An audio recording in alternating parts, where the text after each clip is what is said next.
Hi everyone, it's Jeff Saks here again.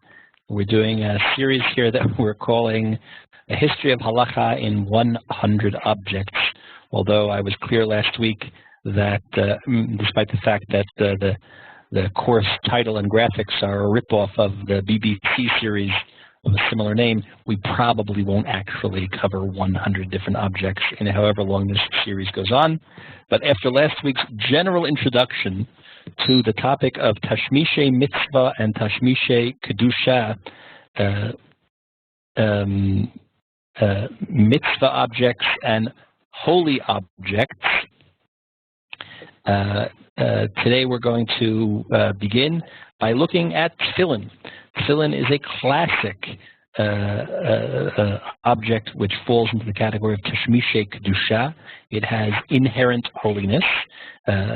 To discuss the specific halacha that we talked about last week, TEFILLIN and the batim, the leather boxes which literally house the parchment contained inside, have to be treated with respect, both obviously when they're in the service of a mitzvah and even when they've outlived their service. They can't be randomly discarded. They have to be treated with sanctity.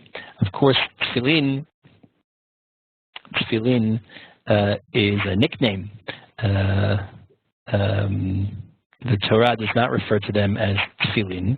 It refers to them alternatively as an oat, a sign, which has to be bound upon the arm and upon the head, or as totafot, a word which itself is rather shrouded in mystery. You can look at the Ramban on that word, totafot, for his speculations about what that means. But we, in Rabbinic Hebrew, refer to these leather boxes as tefillin. Tefillin from the word tefillah, prayer. They're quite literally prayer boxes or prayer devices. The Torah does not seem to directly connect the wearing of tefillin with prayer per se. And you may be aware that in the times of Chazal, in the times of the Talmud, tefillin were worn customarily throughout the day, as was the talit.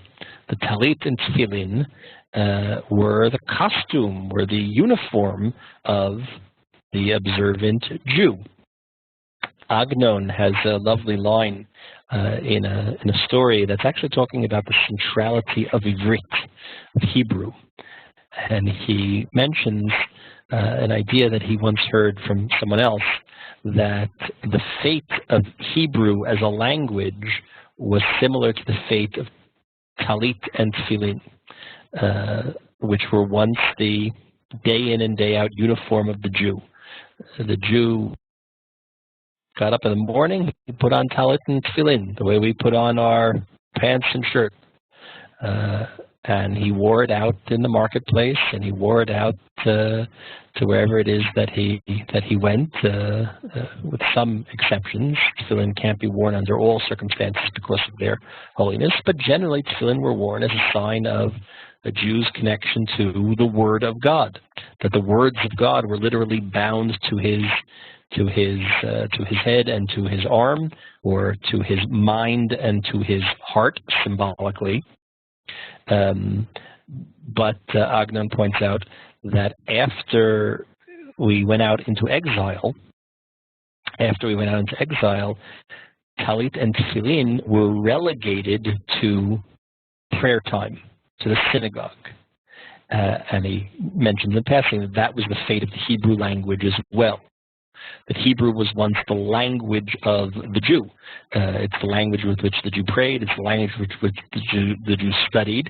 But it was also the language in which Jews conducted all of their affairs. And then when we went out into the exile, we started speaking all types of other languages, Aramaic and Ladino and Yiddish and English and Russian and German and etc. And Hebrew became relegated, like talit and tefillin, to prayer. That's the way we encounter these devices.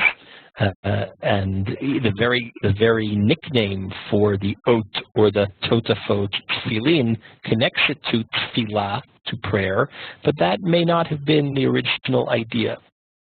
In English, tefillin are habitually referred to as phylacteries, which is, one of those examples of, taking a word you don't understand and translating it with another word you don't understand. Phylacteries is a Greek word and is how they're referred to in the New Testament, actually. Although I learned recently that the word phylacteries in older French, not in Old French of Rashi, but in not contemporary French, phylactere is a French word which contemporary French speakers may or may not know, which is the word for this symbol. The cartoonists, the bubble, the bubble that comes out of Charlie Brown's mouth was at one point in French called a phylactere, and you understand why, because it is a box or a container to hold text, and that is what the phylacteries are. They are these boxes that contain text of the Torah. The Torah itself speaks of tefillin in a few locations. Here in Shmot Yud Gimel, Exodus chapter 13, "V'higarat lavincha b'yom hahu lemor ba'avur zeh asa Hashem li b'tzefi mitzrayim." On Passover, we are commanded to tell over Higadeta, the same word from which we derive the term Haggadah of Pesach. That God took me out of Egypt.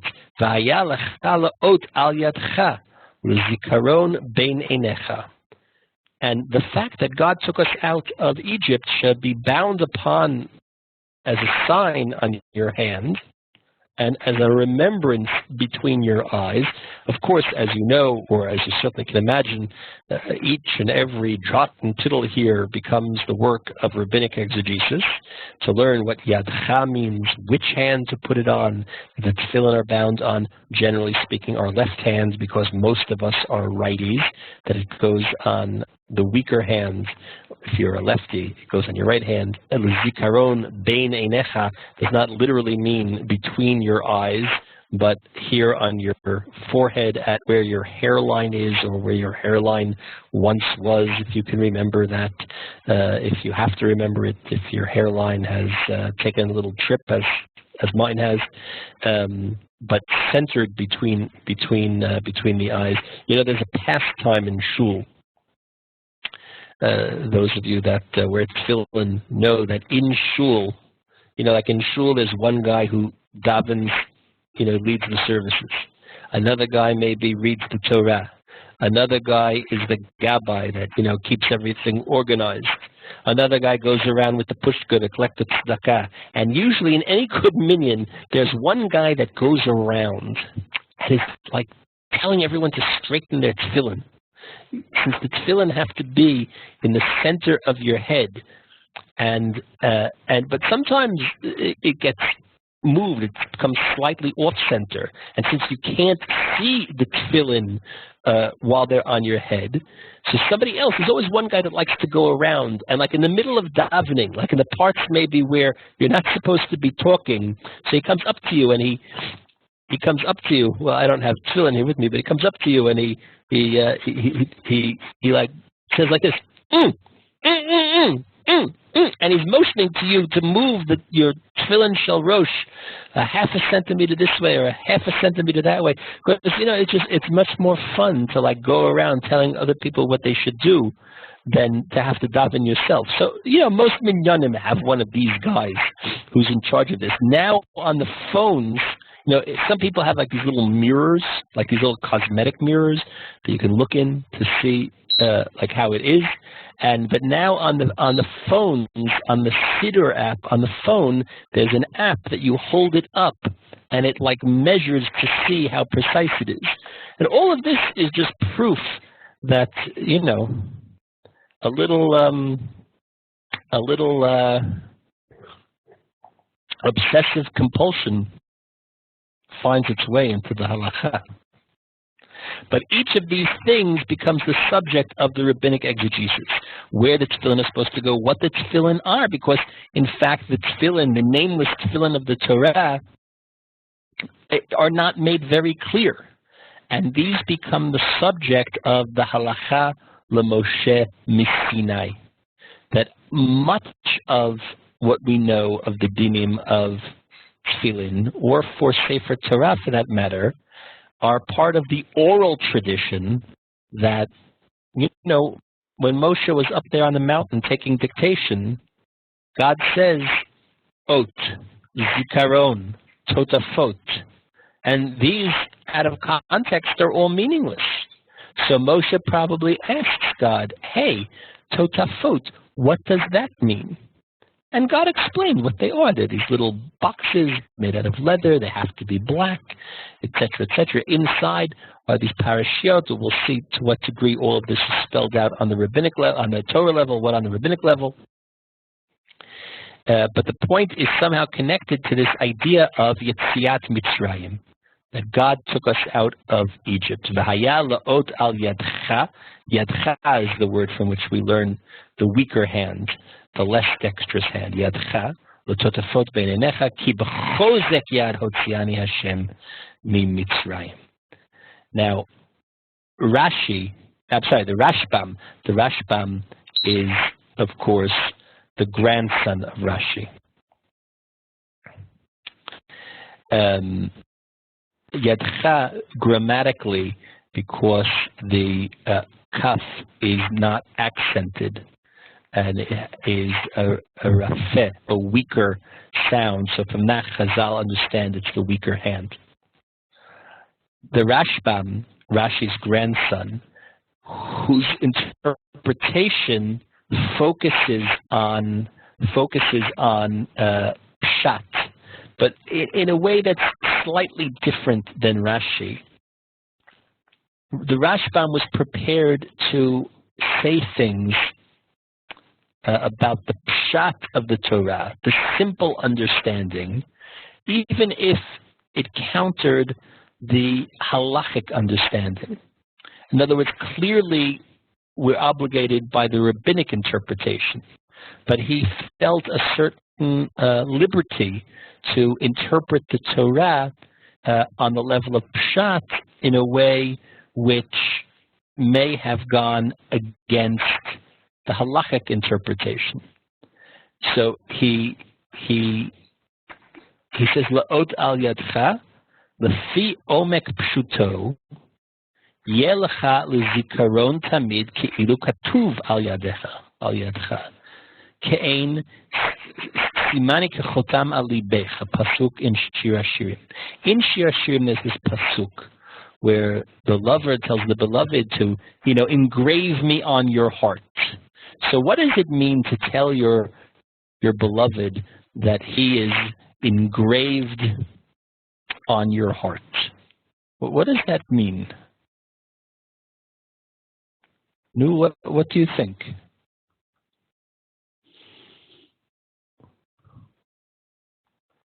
Hello, what do you think?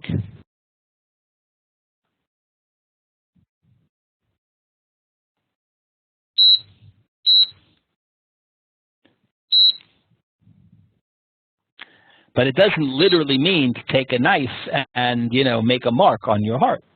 It's a metaphor for,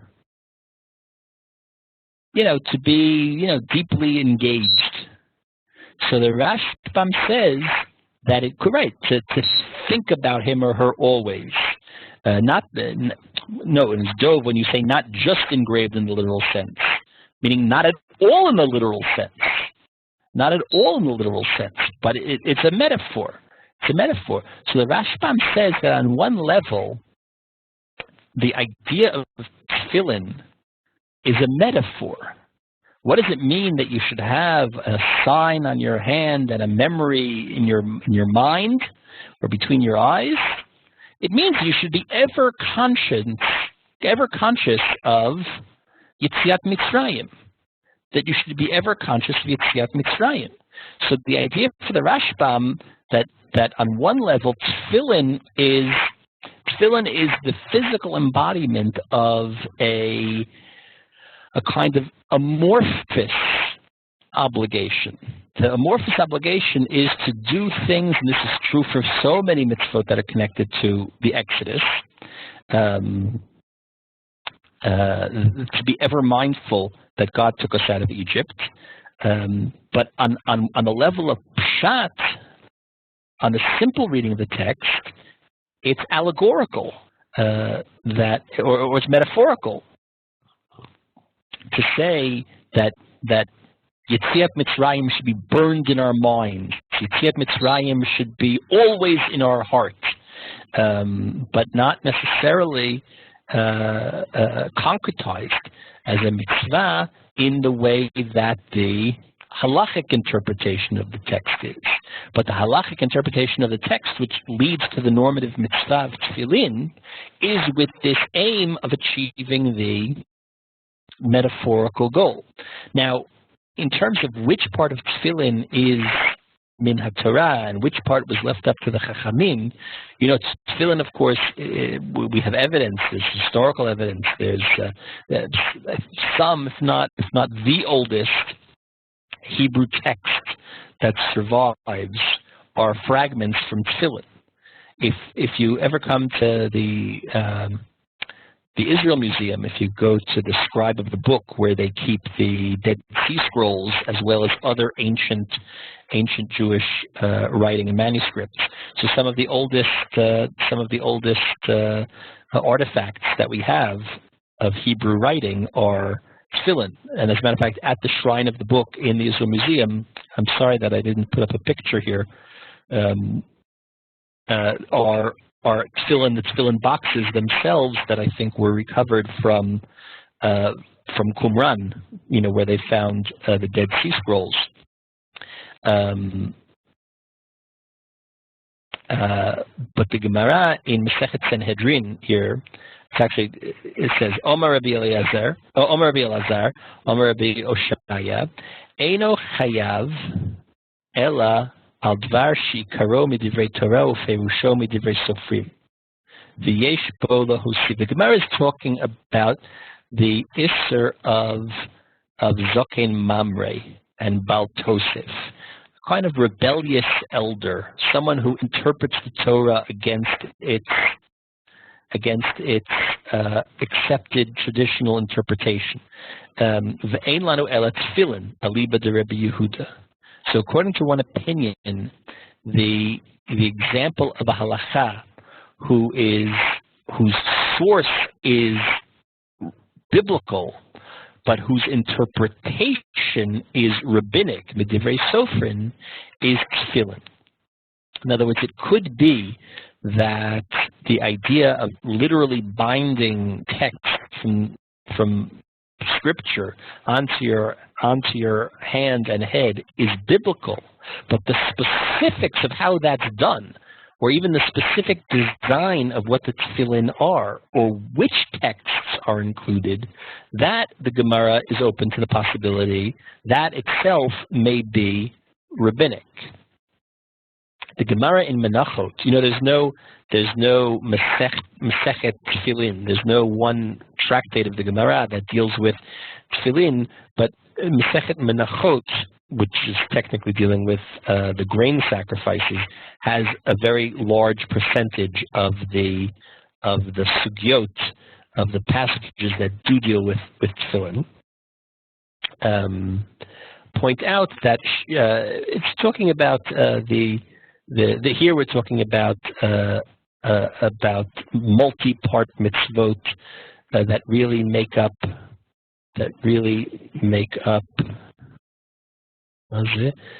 multi-part mitzvot that constitute one overall mitzvah.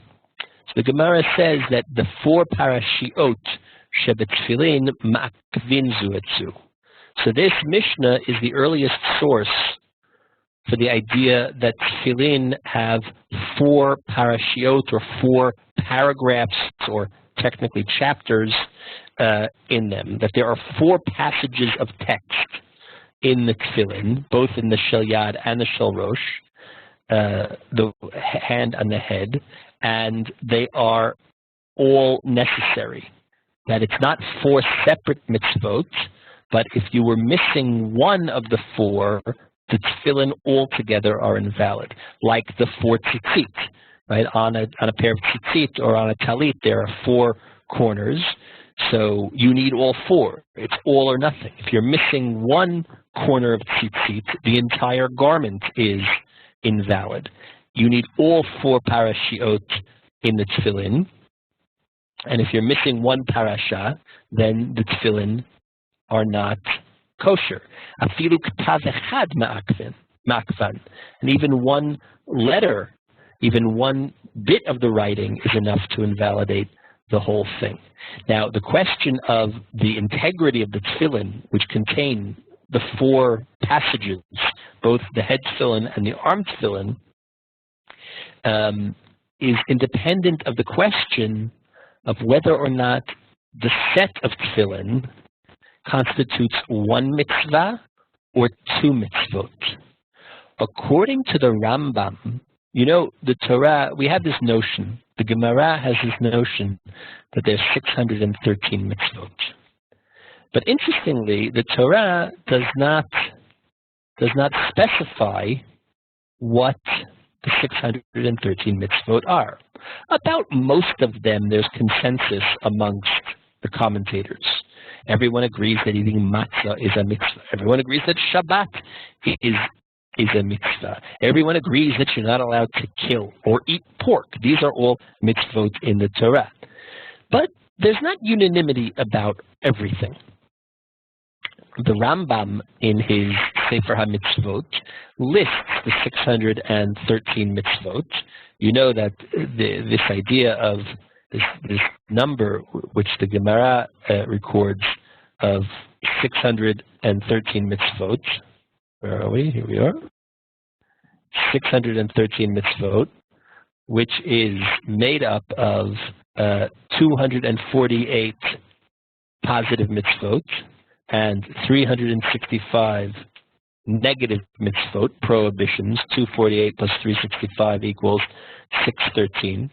But there's no unanimity. And the Gemara itself doesn't go to the trouble to list what these 613 are. And this is left up to the Geonim and the Rishonim to make these determinations. The Rambam, in his Sefer HaMitzvot, which is usually published as the preface to his Mishnah Torah, lists the 613 divided between the 248 positive mitzvot, the commandments, the things you must do, and the 365 negative mitzvot, the 365 prohibitions. And he gives a kind of introduction that explains how and why and what rules he followed to make the determinations of what's in and what's out. The Rambam counts TEFILLIN as 2 separate mitzvot.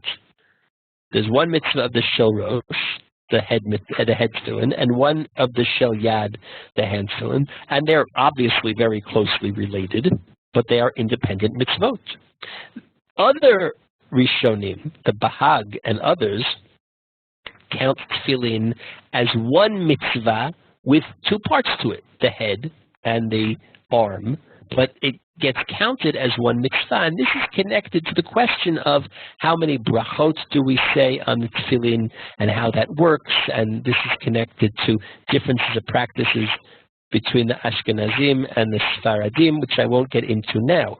But it's unclear, it's not unanimous whether tefillin constitutes 2 separate, although clearly related mitzvot, or 1 united mitzvah. But according to all opinions, the 4 parashiot in the tefillin are necessary. They're not 4 separate entities, but they're all 1 unit made up of 4 parts. Rashi lists for us what the parashiot are. Remember, the Mishnah mentions the existence of the 4 separate passages of text, but neglects to spell out what they are.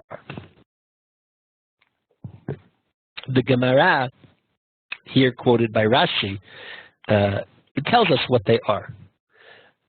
Shema Yisrael Hashem Elokeinu Hashem Echad, V'haya im Shemoa, the two parashiot, the first two paragraphs of what we call Shema. You know, Shema Yisrael, Hashem Elokeinu, Hashem Echad. The recitation of Shema constitutes three separate portions from the Torah. From the book of Deuteronomy, chapter 6, the book of Deuteronomy, chapter 11, and then the third parasha is Kadesh Likol Bachor, from Parashat Bo, and the fourth V'haya Ki Aviecha from Shmot Yud Gimel. Because in each of these four passages, there's reference made to tefillin. So Rashi lists for us the content.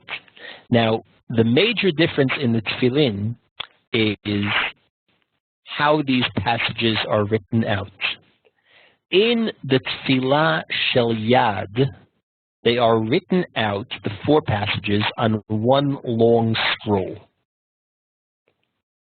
One long scroll with separate columns, which is rolled up like a little Sefer Torah from the end back to the beginning, and that is inserted into the bayit of, I'm sorry, this is a mistake. There's a typo here. Let me fix this. It says here, Shel Rosh.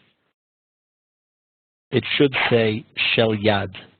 This is the hand tefillin. That's a typo. I apologize. That's my mistake.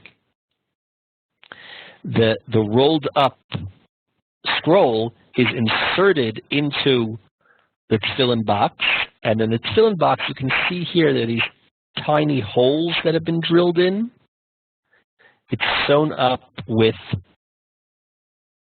sinew, and the box is made out of leather.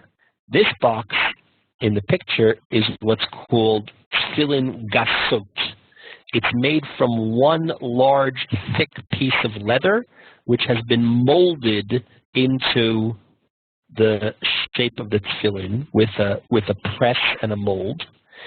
This is another type of tefillin called dakot, thin leather tefillin, where a large, thin piece of leather is folded over origami style to give it the heft, but those tefillin are much more delicate, frankly, but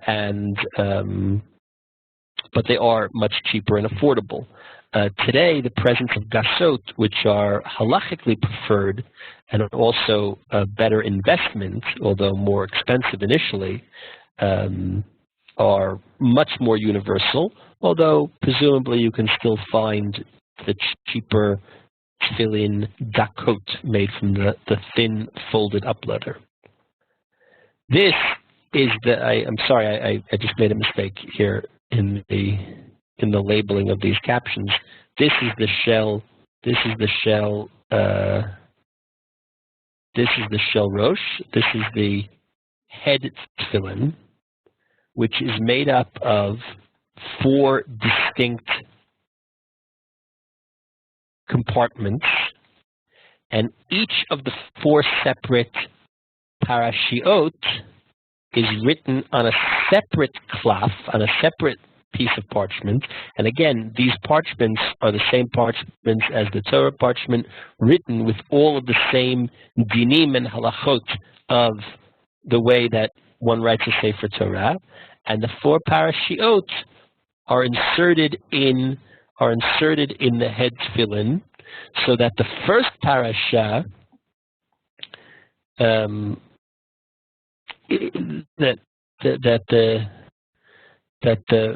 the first parasha is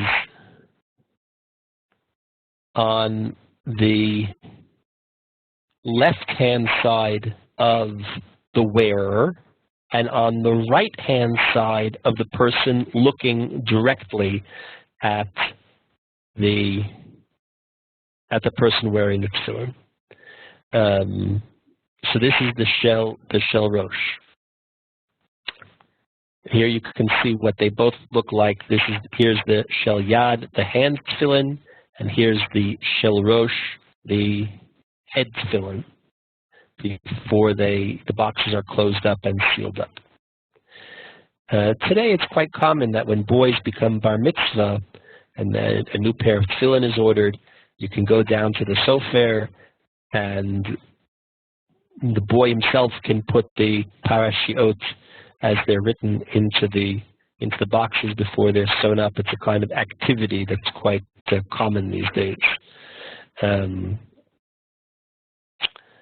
The question is, what is the order of the 4 parashiot? Rashi says, Keseder shehein. Someone asks privately, what makes tefillin unkosher? So there's any variety of things that can make tefillin unkosher, but the principal thing would be an error in the writing of the parashiot. So just like in a mezuzah or in a sefer Torah, here, let's go back. Here's the parasha. Here's a parasha. So that if there was an error, either an error in which there's a typo, a word is misspelled, or a letter is misspelled, or a letter is missing, the parchments, of course, are carefully proofread before they are inserted into the boxes. But mistakes happen, and mistakes are sometimes not caught, although now they have, what do they call that? OCR scanning, where the computer scans the parchment and can do an extra fine job of proofreading, but mistakes are made. Or alternatively, even if written properly to begin with, they can become damaged.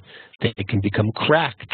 They can become, if you've ever seen the writing of a Sefer Torah up close, it's not like a ballpoint pen on a piece of paper.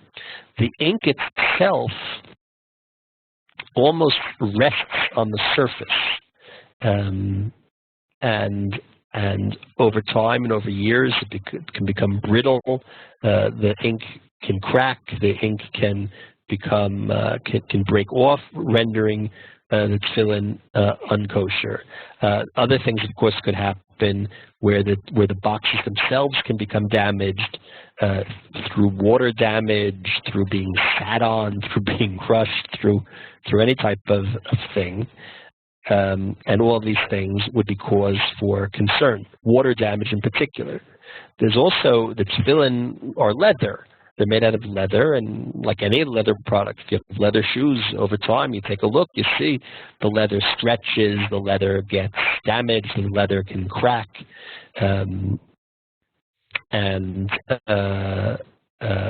Sometimes, if somebody sweats, the bottom of the tefillin, the part that comes in direct contact with your head, can absorb enough perspiration over time that can also cause damage. And tefillin should be checked periodically. The custom is that mezuzot should be checked twice in every 7 years, twice in every Shemitah cycle. Tefillin are not, one is not obligated to check his tefillin with the sofer on any regular schedule, but if it's advisable from time to time for people to have their tefillin checked. Superstition advises that if something bad happens in your home, you should get the mezuzot checked, or if something bad happens to a person, God forbid he's ill, to have the tefillin checked. But this is on the level of superstition. But certainly, if anything happens, if the tefillin should become wet, for example, something spills on them, who knows what, so then it's certainly advisable that they have to be checked by the sofer to make sure that no damage was done. The more expensive component of the tefillin are not actually the leather boxes, but the parashiot, the scribally the scribal art of writing out the parashiot onto the cloth. So these are some of the things that could cause trouble with tefillin.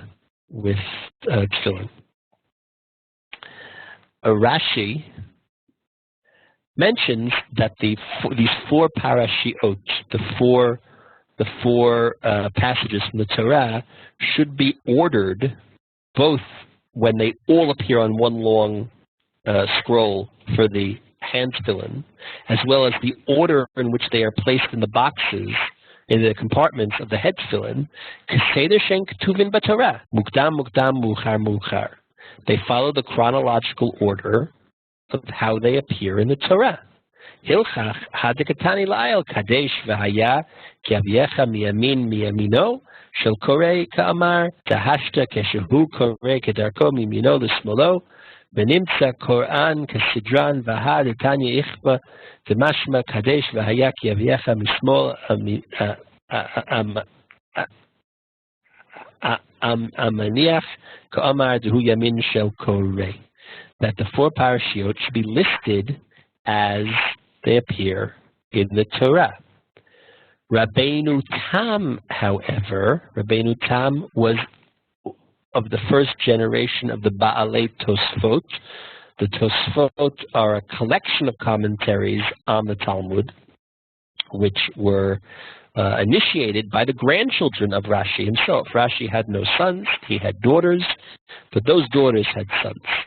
And among those sons was the Rashbam, who we met earlier, and Rabbeinu Tam, here abbreviated as Reish Taf. Rabbi Yaakov Tam was his name or nickname. And Kashela Rabbeinu Tam, he had a problem with what his grandfather, the Kuntris, said. Rashi was referred to as the Kuntris, the notebook, because prior to our method of, or our fashion of printing the Talmud with a commentary of Rashi on the inside column, the Talmud was in manuscript, of course. This is before printing. The Talmud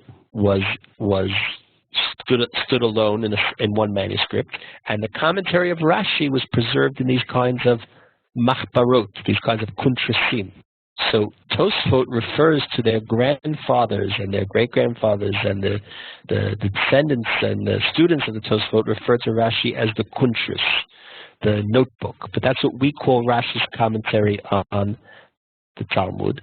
Rabbeinu Tam, after having quoted Rashi's opinion that the parashiot of the Torah should be ordered in the order in which they appear in the Torah, Rabbeinu Tam differs. And in this lengthy comment, he tells us that they should appear in the following way. If you look here, and I apologize, I should have brought the actually full texts, but you have the references here, the various psukim, and you can look them up easily on your own. Rashi tells you that the four chapters of text that make up the tefillin follow the chronological order, as you can see here. But Rabbeinu Tam differs, and he says that we switch them. That the third parasha for Rashi, or the third chronologically, in fact becomes the fourth. In fact becomes the fourth parasha.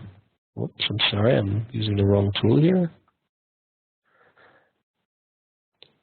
That Shema, which occupies the third slot for Rashi, is moved from 3 down to 4, so that the two parashiot, and here he's quoting Rav Hai Gaon, an earlier authority, so that the two parashiot that begin Vehaya should be adjacent to each other, and that somehow Shema, which we all intuitively understand, Shema Yisrael, Hashem Elokeinu, Hashem Echad, listen, O Israel, hear, O Israel, the Lord our God, the Lord is one, should have this kind of pride of place on the edge, on the aisle, as it were. We all understand the aisle seat is better than sitting in the middle. But this idea that these two parashiot need to be adjacent, well, first because they begin with the same word, but somehow the ideas of the parashiot are connected, and that Shema has to be there on the aisle, as it were. You may be aware that there are two types of tefillin. There's what we call Rashi tefillin, and there's Rabbeinu Tam tefillin. And the difference between Rashi and Rabbeinu Tam is only in the ordering of the third and fourth parashiot. Do they go chronologically, or do they go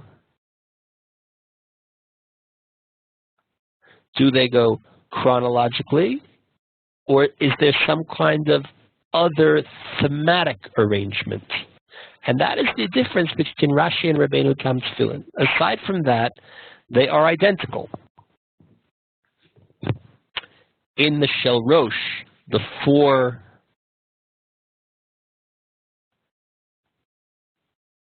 tefillin Shel Rosh can be rearranged, right? In other words, the third and the fourth compartments can be switched, and the tefillin Shel Rosh, in theory, could be changed from Rashi tefillin to Rabbeinu Tam tefillin. The Shel Yad, which contains the four parashiot on one long strip of parchment, has to be written either like Rashi's order or like Rabbeinu Tam's order. Now, when we call these tefillin Rashi or Rabbeinu Tam, that is merely a nickname, because although Rashi and Rabbeinu Tam each championed their own shita, these were opinions that predated them. Rabbeinu Tam actually quotes Rav Hai Gaon as agreeing with his opinion, and Rav Hai Gaon had lived hundreds of years before Rabbeinu Tam. The halacha is, of course, interesting. It follows the opinion of Rashi, although not the exclusion of Rabbeinu Tam. You know, for many things, there's a machloket. There's machloket in the Gemara. There's a machloket amongst the Rishonim, either the early authorities, the medieval authorities, and generally we come to a conclusion and say this is the way to do it, because in our normal operative way of doing things, one opinion takes precedence over the other, and the other opinion is rejected. But wherever possible, we attempt to cover all our bases.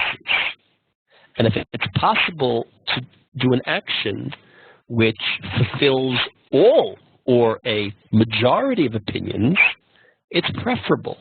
So you may be aware that many people have this custom of also wearing Rabbeinu Tam tefillin, of having two sets of tefillin, one which is organized according to the opinion of Rashi, and one which is organized according to the opinion of Rabbeinu Tam. But everyone agrees, anybody that wears only one pair of tefillin, they wear Rashi tefillin, because that is in fact the normative halacha. The Drisha is a commentary on the Shulchan Aruch. He lived in the 16th century. And he tells of an incident that long predated him, about Sheshalchu Ktav Me'eretz Yisrael Shenafla Bima Sha'al Kever Yecheskel Umatz'u Sham Tefillin Yishenim Ma'od. That's some archaeological, in the 16th century, he's describing some archaeological finds where there was some kind of, it's unclear to me exactly what it is, some kind of building collapse or some kind of something near the grave of Ezekiel the prophet, and an old ancient pair of tefillin were found, Keseder Rashi. So just, if we're talking about the history of halacha, it's a fascinating passage where a medieval scholar is already making reference to what we today would call archaeological evidence in order to make a halachic determination. But here you see we have this ancient evidence that the ordering of the tefillin goes according to what we identify as the Rashi opinion, but it's an opinion that long predates Rashi. Remember, Rashi lived from 1040 to 1105. Or as a student of mine once asked when I used to teach high school, only 25 minutes? Someone asks privately, what is the oldest one found?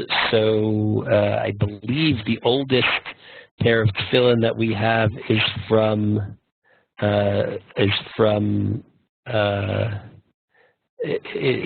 Qumran. Where the Dead Sea Scrolls were found down near the Dead Sea, and that is from the 1st century BCE, or maybe sometime in the 1st century CE.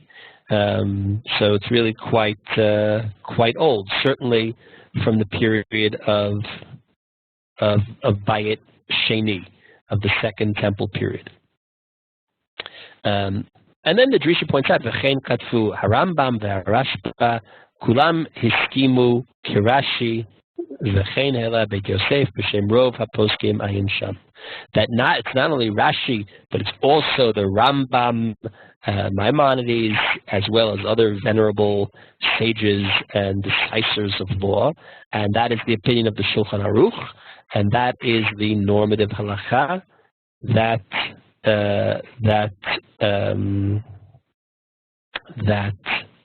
we follow Rashi's opinion.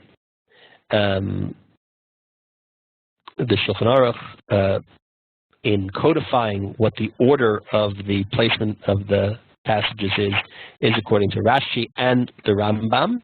Although again, our nickname for these tefillin is Rashi tefillin. Although again, Rashi is not the only opinion, and he lists them here: boom, boom, boom, boom, boom, chronologically, going from the wearer's left to the the maniach tefillin to his right. For Rabbeinu Tam, the Bayit HaShlishi v'haya im shmo b'bayit Revishu k'chitzon shema u'minhag ha'olam k'Rashi v'keharambam. But the universal custom is to follow Rashi's opinion.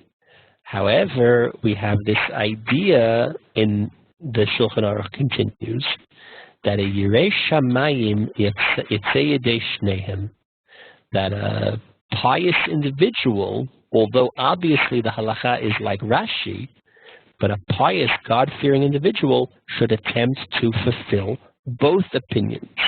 V'yaseh shtei zugot tefillin, and should have 2 pairs of tefillin. V'yaniach shnehem, and put on both.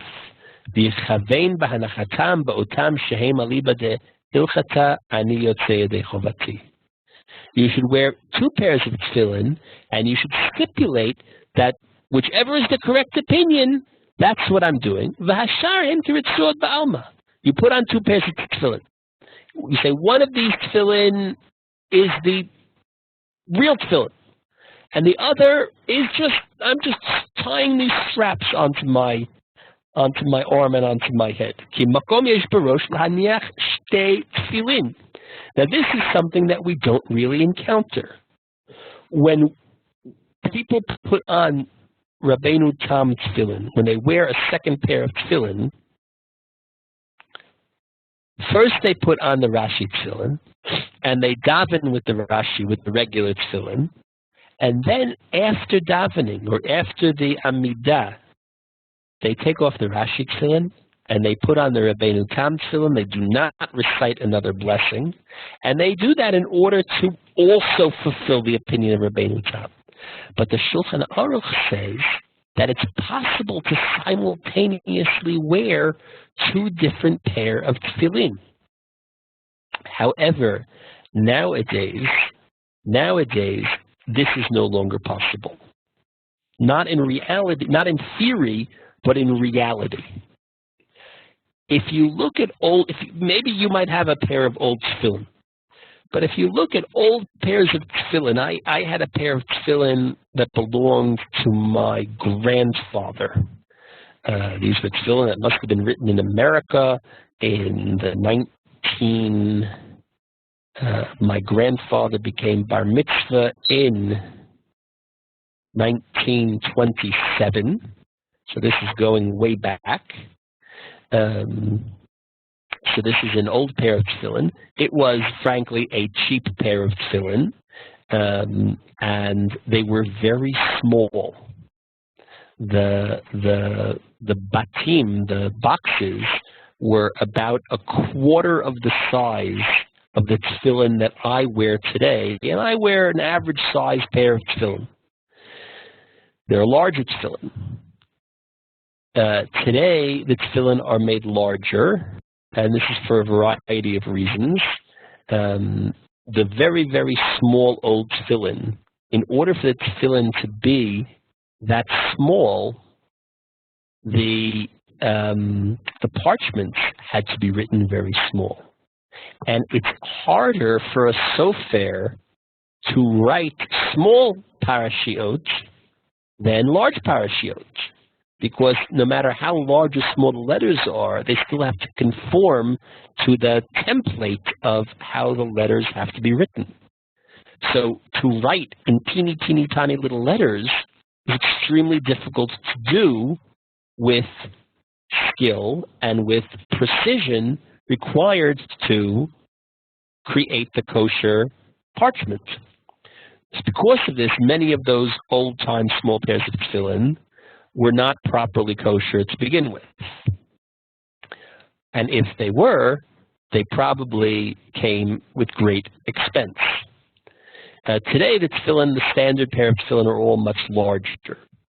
This idea that there's enough space, the kind of the target area. Remember that friend that we talked about in the beginning who's very careful to make sure that your tefillin hit the right mark?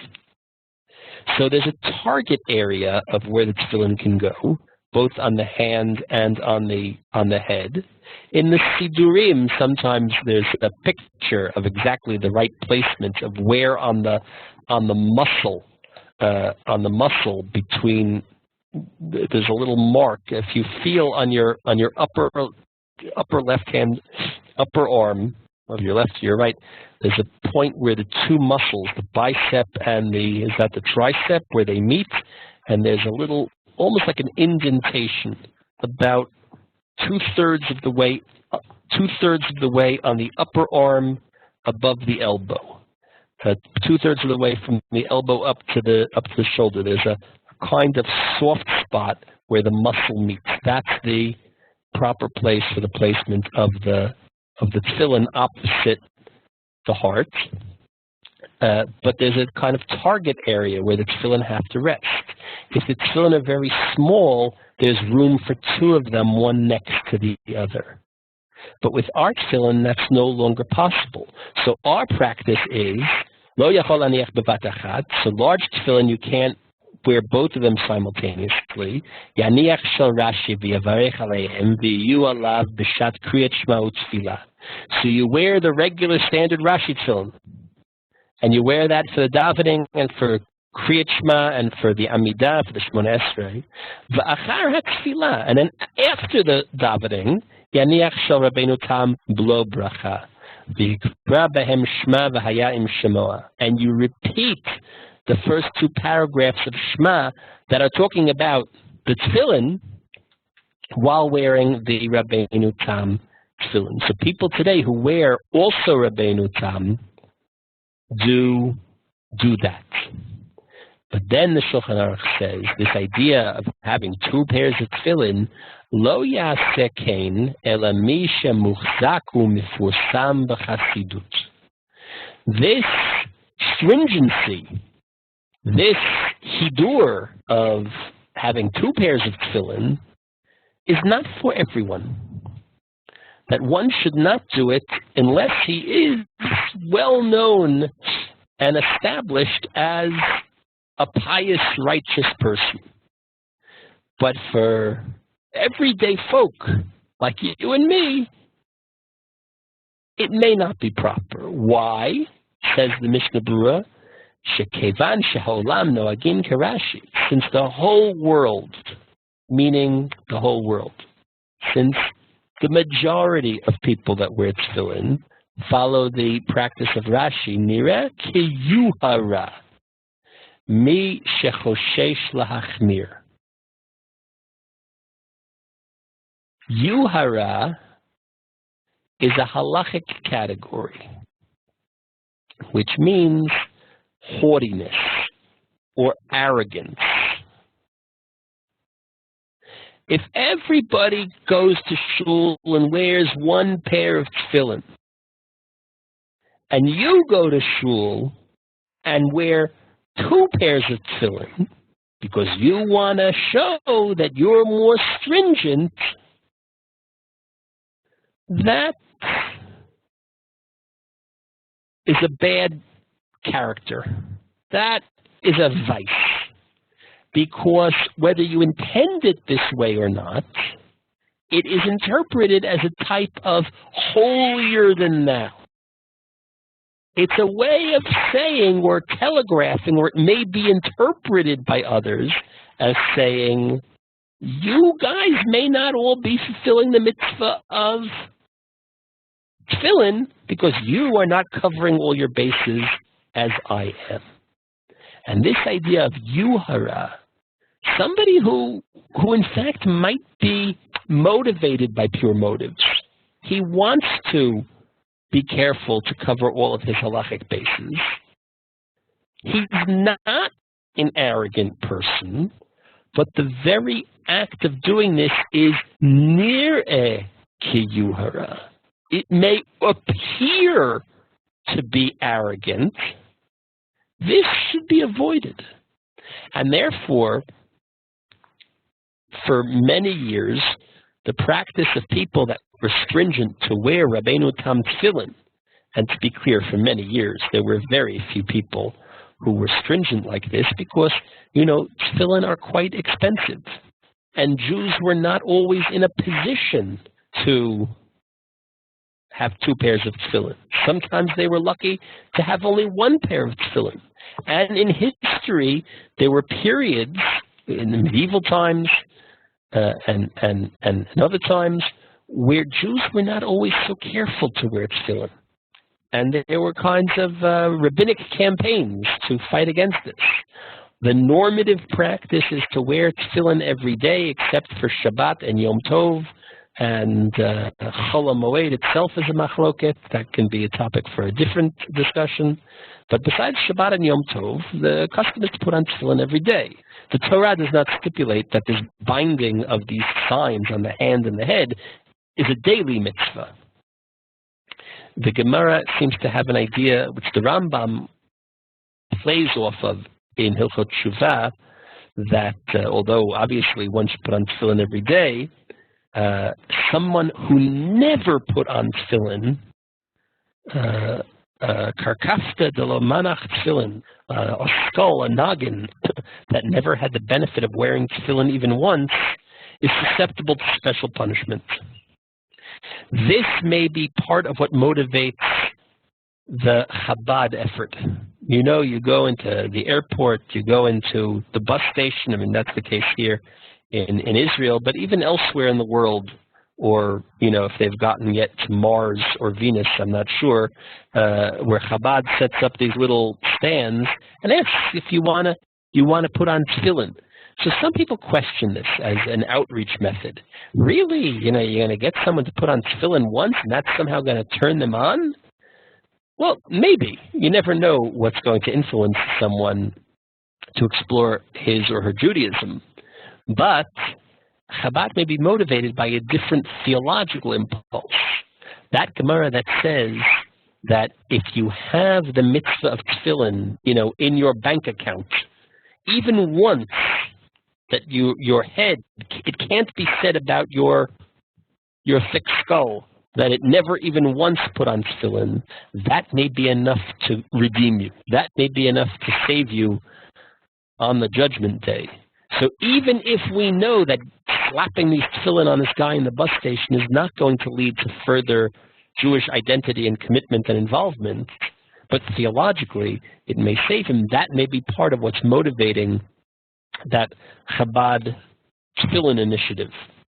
In terms of the Rabbeinu Tam tefillin, the Yuhara may have been motivated by the idea that very few people could afford 2 pairs of tefillin. People could, bekoshi, with some difficulty, afford 1 pair of tefillin.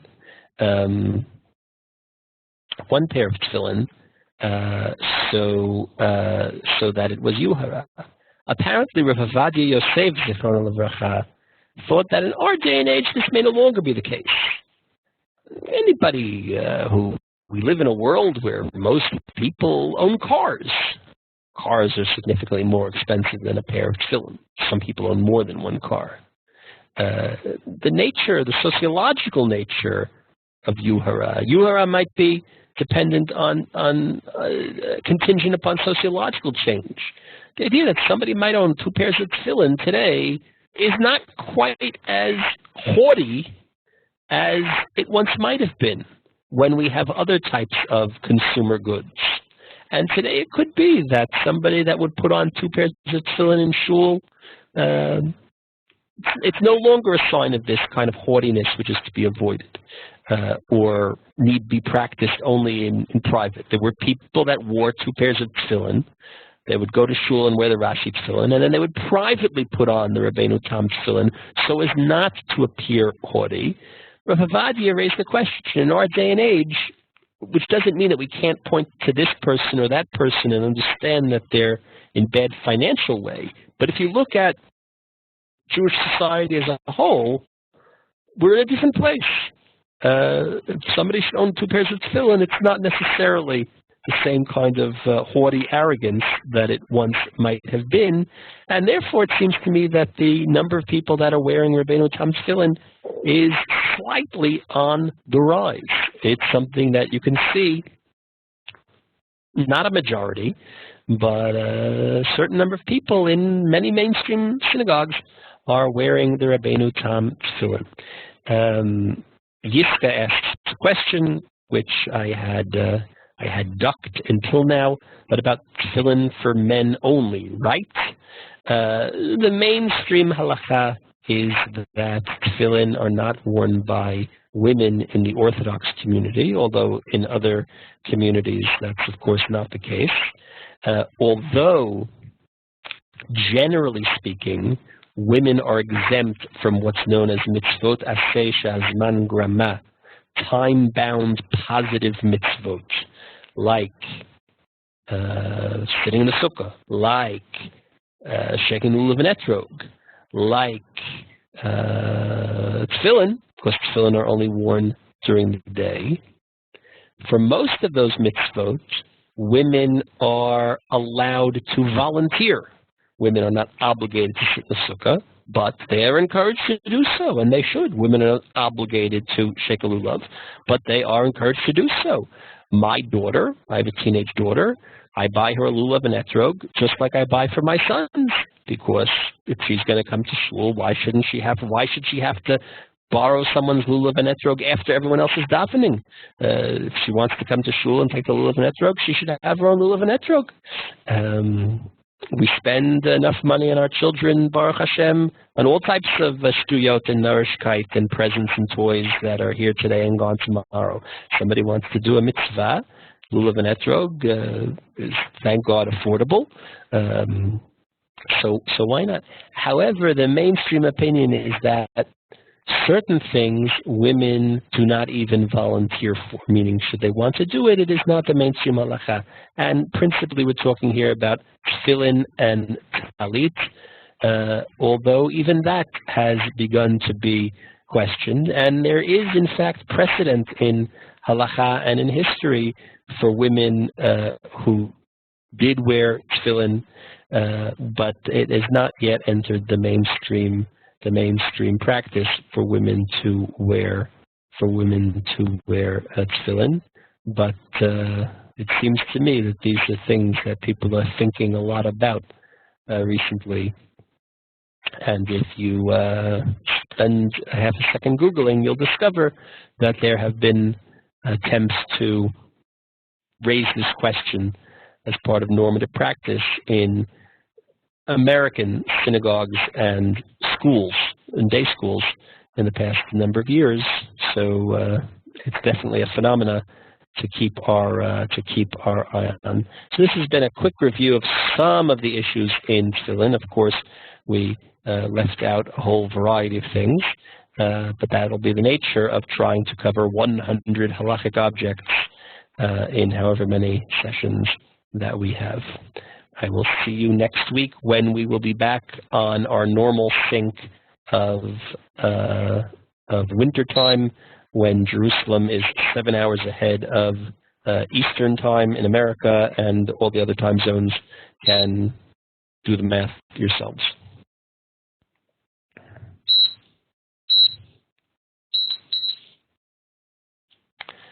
Thank you. We should all be safe.